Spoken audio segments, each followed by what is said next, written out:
बहुत से ऐसे नेता हैं जो चुनाव हार गए, चाहे जयप्रकाश जेपी दलाल हो, कैप्टन अभिमन्यु हो, ओम प्रकाश धनखड़ हो, असीम गोयल हो, मनीष ग्रोवर हो, सुभाष सुधा हो, सुनीता दुग्गल हो। ये तमाम ऐसे चेहरे हैं जो चुनाव हार गए। अगर इनमें से किसी की लॉटरी लग जाती है तो उसका राजनीतिक सूर्योदय फिर से हो जाएगा, राजनीतिक उदय हो जाएगा एक तरह से। और अगर इनमें से किसी की लॉटरी नहीं लगती तो ये भी राजनीतिक तौर पर हाशिए की तरफ बढ़ जाएंगे।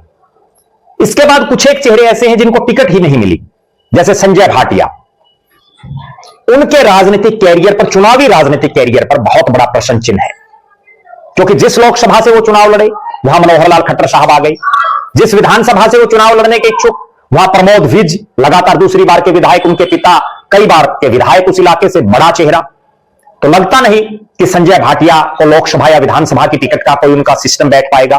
उनके पास यही विकल्प है राज्यसभा का, और ये क्लियर भी हो जाएगा। जब रेखा शर्मा को हरियाणा से भेजा गया उस समय भी ये चर्चाएं थी कि संजय भाटिया को भेजा जाएगा, लेकिन तब भी भाटिया साहब का नाम नहीं आया।